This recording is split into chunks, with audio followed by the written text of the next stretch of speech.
Hello, Business 1300 Personal Finance students of this 2017 spring semester. Welcome back. I hope you had a restful spring break, that you're refreshed and renewed. I know you were taking tests and doing work as all students do over spring break, but I do hope you had a little bit of time to relax a little bit, and that you're coming back for the second half of the semester to really finish strong.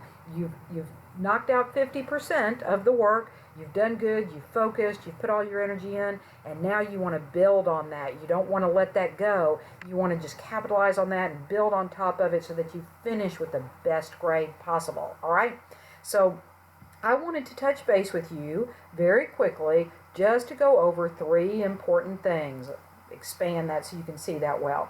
First of all, welcome back. We're glad to have you back and hope you are energized and ready.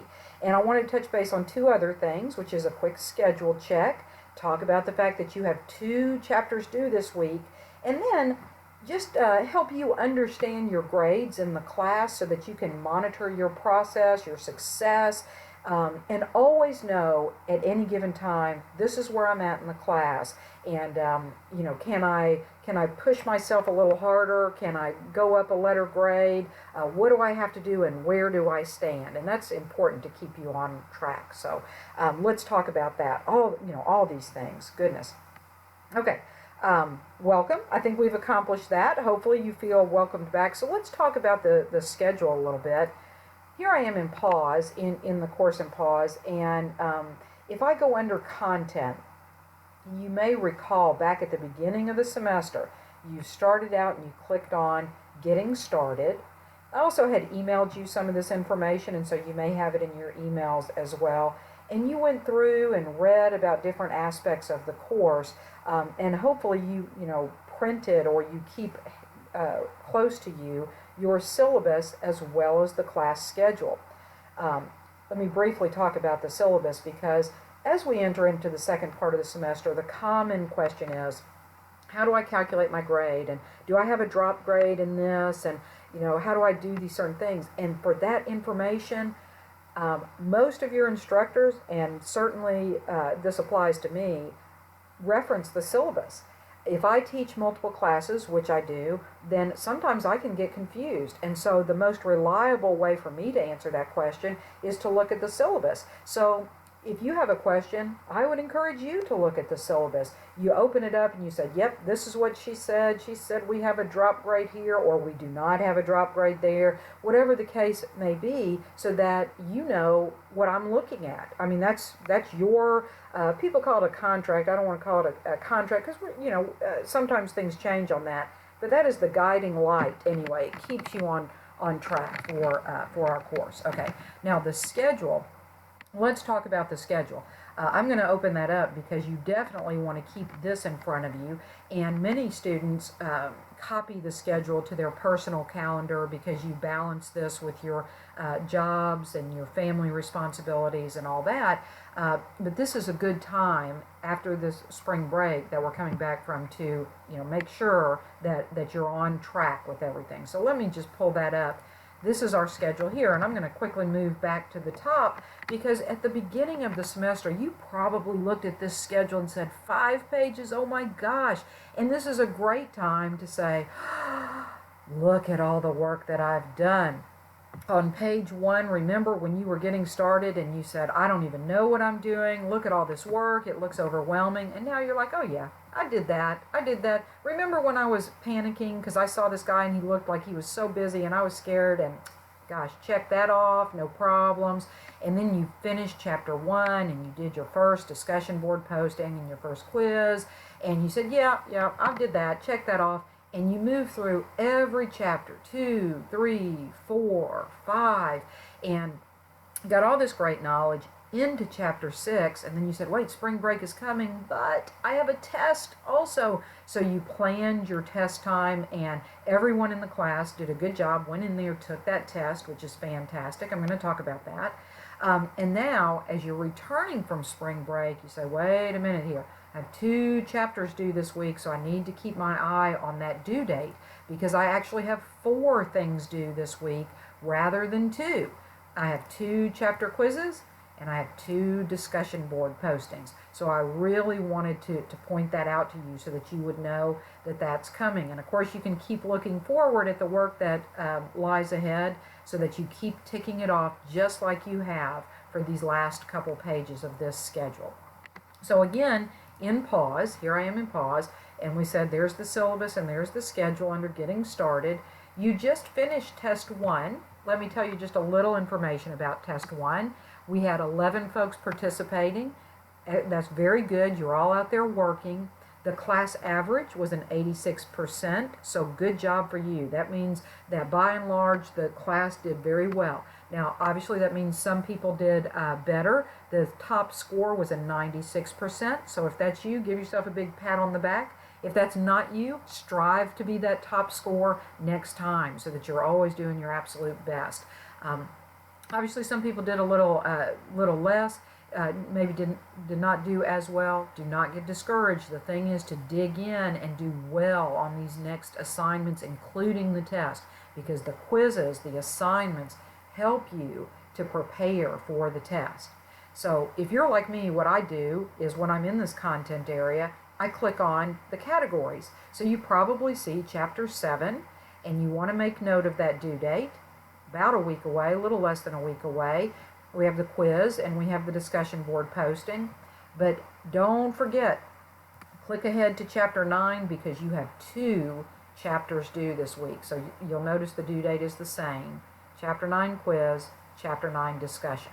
Okay, so just really keep that in your sights. So that's 2 of our items to talk about. This next one is a little bit longer, so bear with me. And that's how to monitor your grades in the class and how to know where you stand. So when you're in pause, you know, in the paper days, or if you have classes where everything is done in paper, you probably know that you have to go through your notebook or your binder and find all these scores, you know, these grades that were given back to you.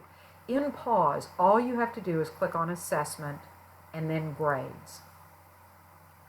Each student will see their personal scores as they scroll and their feedback as they scroll down through this page. Very important to scroll down. People forget to scroll down. Okay? And I'm going to talk about how you can add up your scores to find out your grade in the class at any given time. Now, I can't calculate grades unless I have an understanding of the syllabus. So remember I showed you that link to the syllabus earlier, and here I am just scrolling through it, right? Now this is a little bit of a template, and so it can be kind of long, but once you open it, scroll down, because the part that you're interested in is called Assessments and Grading. It also has a category called Method of Evaluation. So let's just start out looking at the quizzes, and I'll briefly glance at these other areas as well.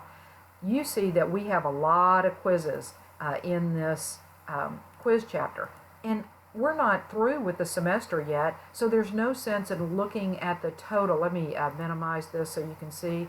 There's no use in saying, well, out of 110 points, how many points have I earned?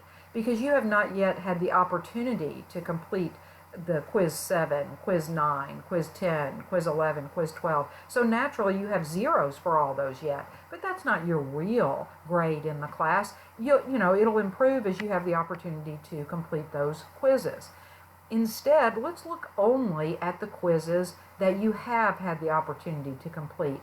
And you see each one of those quizzes was 10 points possible. That's also what's reflected in pause. Here's Chapter 1 quiz, and now this is my demo login. It's a pretend student account. A lot of your faculty have them. They begin with the letter Z. This is not a student. This is me. It's a demonstration account, okay? So I have not gone in and taken all these quizzes. You should see 2 numbers here. You may see 8/10, and that would mean 8 out of 10 points, or 9 out of 10, or 10 out of 10. So what you could do is get a piece of paper. This is going to be my piece of paper. And I would say for the Chapter 1 quiz, what grade did I earn? Well, let's say I earned 8 points out of 10 points possible. And you would write that on a piece of paper. Or if you like to use Excel, by all means use Excel. for my Chapter 2 quiz. Now, again, you would look at these values in pause, but I don't have any values here, so I apologize, but I did want to show you this. And for each of the quizzes that we've completed, and that's 6 quizzes,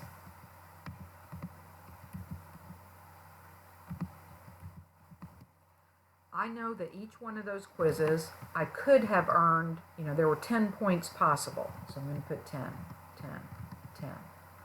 And, maybe I earned a 9, maybe I earned an 8.5, maybe I earned a 9.2, whatever your grade happens to be, and a perfect 10, right? Now, I also have, and there's no sense in continuing on because, again, you haven't earned your grades for those yet. Now I'm going to look at my discussions. Oh, well, look, I earned a perfect score on my very first discussion. So I'm going to just denote this as D1 for discussion 1. And I'm going to say I earned 10 points, and this was a 10-point assignment. And then for discussion 2, well, let me look, what did I earn? I got 10 points again out of a 10-point assignment. How about discussion 3? Well, not quite as good that time, okay, but still okay. So for discussion 3, I earned 8 points out of 10 points possible, right? Now, I could keep going through this and keep going through this, and I see, oh, I didn't post it all for chapters 4, 5, and 6. So I'd have to put that in there. Here's chapter 4, here's chapter 5, here's chapter 6. And, well, I had some things going on, and I just didn't get those discussions done. So I missed my opportunity to earn 10 points because these were 10-point assignments, right? Now, what other assignments have we completed? Well, as I keep scrolling down, and that's very important, we completed one of the tests. So I'm going to go ahead and factor that in. I'm going to say this was test number 1. And, the class average was an 86, so I'll just use that grade. And that was 86 out of 100 points. So how do I calculate my grade? Well, I'm almost ready, but I need to look at the syllabus one more time. Because there's lots of information about, we had unlimited attempts, you had a minimum score requirement of 80%, but as I read, lowest score will be dropped. Well, how about that? So I know that one of my quiz grades will be dropped. So let me go back to my spreadsheet. How do you drop a grade? Well, I'm going to drop the lowest grade. So of my quizzes, these are my quizzes. Which one is your lowest score? Well, in my case, it looks like it's chapter 1. So when I say drop it, I mean you delete the entire item as if it did not exist. The points that you could have earned, points possible, the 10 points here, as well as the points you earned. You delete the whole thing. Scratch it out on your paper. Not going to add that in. Now, can I do that to the discussions? I don't know. Let's see. Go over here and let's look. Discussions have due dates. Late work's not accepted. 0 points. Final grade. Oops. Let's see. Okay. Yeah. Meaningful content. Lots of things. Information in here. I've been encouraging you to look at. Here we are. Finally, your lowest discussion posting will be dropped. Okay, well, let me go back to Excel. So far, now remember, I'm going to earn a lot more quiz grades. I may have a different low grade, but in my discussions, a 0 is definitely going to be the lowest grade. So what do? Well, once again, I'm going to delete the entire entry. That's how you're going to drop that grade. Okay? Deleted that. How about test? Oh, here's my exams. 300 points listed, but your lowest grade will be dropped. Gosh, you have a lot of opportunity in this class. So, later on, I will have more than one test grade. Right now, I only have the one. So I can't drop it right now. But I want to just remember that if I didn't do so well on this, maybe I failed the test. Maybe I just didn't do as well as I wish I could have. Don't worry. Do well on the next test because perhaps this has to be your drop grade. If you did well, then great. You want to keep doing well. Ultimately, you know, you'll have the final exam and some things, and it'll take the pressure off of those so that you don't have to concentrate quite as hard. All right, so how do I do this? And I know this is a slightly long video, but stay with me. All you have to do, and this is explained in the syllabus, to calculate your grade, how do I calculate my grade right here in the syllabus, is you, in Excel, add up. Oops, my computer's a little sensitive, so let me use that. I'm going to add up all those. Now, maybe you're doing this with pencil and paper. Maybe you are using a calculator. Doesn't matter. Oops. Hang on just... Okay, sorry about that. Okay, so I'm going to add up, and let's even think about what we would call these. This is the points possible, right? It's the total points for each assignment. These are the points that you earn. Points earned, points possible, okay? So here's the total. I earned 159. In fact, you know it's points, so let me just say earned and possible. So I earned 159 points out of 200 points. I'm going to just divide. I'm going to divide 159 by 200. Now I have a decimal value here, and look at this, 0.7955. So I know at this point a 79 is a C, right? It's a really high C, but I also know when I convert this to a percentage, oops, it's going to round to a B. And so you can say to yourself, yay, I got a B, but you're only halfway through the semester. And so what you know is that you're a very borderline B, okay? So you don't want to leave it at that. You know that you're going to have to put in a little bit of effort, you know, to continue to keep that score up. So you definitely want to do that. Now you might be asking about bonus points at this time. How do I add up my bonus points? And I do try to explain that. Now there's not just a ton of bonus points opportunities. I do have allow you to volunteer for service learning, and I'm going to email you an opportunity that that you can do to earn some bonus points if you'd like as a service learning project. Also, you can complete the SET evaluation. You'll see some of those in pause, especially up here at the top. This is the student evaluation of teaching when you do that, and that's explained in the Dropbox, and service learning projects, and those are also explained under assessment and Dropbox, okay? So you can check those out, but if I earned, those are worth 5 extra credit points. So let's say I do the SET confirmation for every single course that I'm enrolled in. That's hugely important. You'll read about that in the Dropbox. Then I would have earned 5 points. So where does that 5 points come in? Well, let me insert a row here. It is just simply 5 points that I earned, but 0 points, oops, that went quickly, I apologize, 0 points were required. I didn't have to earn any of those points. So in other words, this lower value, the points possible, stays the same, but my points earned went up. And look what happened. That helped me out. That pushed me up a little bit, okay? So that's how you calculate your grade. You know where you are at any given point in the semester. Obviously, as time goes on, you would have more and more grades to add up. At any time you come into the grade book, you'll see your scores here because I post your grades promptly. The quizzes are posted automatically, right? Now, I will give you one extra cautionary note before we conclude, and that is the minimum score requirement on the quizzes. Notice on the quizzes it says that you have to make a minimum score of 80%. Otherwise, when I calculate your grade, the value will be 0. So when you're adding up these grades, let me kind of, well, let's just say, let me insert a line right here, and I'm going to say, here comes quiz 7. And let's say I made a 70. So a 7 out of 10 points, that's a 70, right?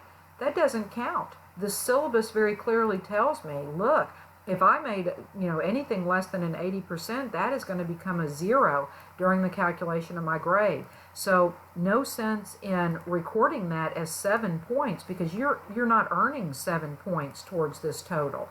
No, you earned 0 points towards that total. Now, hopefully that would be a low grade, your lowest grade, and it would be dropped. But as you can imagine, if you had more, like here's my Chapter 8 quiz grade, and again I made a 6.5 out of 10. Well, that's not above an 80%, so I know that would be a 0, right? And in that case, whatever grade I made for Chapter 1 will no longer be my drop grade. So I'd have to bring Chapter 1 back, and what I make them at, an 8 out of 10? Because instead, what I would do is drop, one of my zeros, right? Okay? Don't get overwhelmed by that. This is just a process that you go through and look at. You want to know what I tell students frequently in terms of how to calculate your grade. When you look at these grades, what do you see the most of? Here's an 8, here's an 8, this a B rather, and here's a B. This is an A, but it's a low A. It's not a 9.5, it's not a 9.9, it's barely a 9. So if you were to look at this 9 and this 8, you know that those two together is like an 8.5, right? So as I look at this, you can kind of see that this is not this, it's not a bad grade, but it's probably, a low A, high B. Now here's where I start to get into trouble, is with my discussion board postings, because I had a lot of zeros, and those zeros really bring me down. So even though I see some good grades here, some A's, I also see some F's that are counting as part of my grade. And when you put an A and an F together, then you end up with a C, right? So you had some good quiz grades, not perfect quiz grades, but good quiz grades, but you had some really bad discussion grades, and when you bring that all together, it's a high C. So if you are making mostly A's, your grade's probably going to be an A. If you're making mostly B's, your grade's probably going to be a B, right? If you are borderline and you do the extra credit, it tends to bump you up. If you have, several zeros in there, they really impact your grade and pull you down. That is, off the top of your head, an easy way to calculate your grades. Do I have mostly A's? Do I have a lot of zeros? Do I have kind of A's and B's? Then I'm somewhere in the middle, right? So don't get, upset over this. Be aware. Be aware of the syllabus. Be aware of your grades, right? And then above all, keep working hard. Be aware that you have 2 chapters due, and that you want to keep working as hard as you can throughout the rest of the semester to get the best possible grade that you can. All right. I know this was a long video. I apologize for that lengthy lecture, but I hope it helps you understand your grades. And as we approach the end of the midpoint and then the end of the semester, I hope it encourages you to stay focused and to stay strong. So enjoy the class, stay strong, stay focused, and we'll be talking again soon.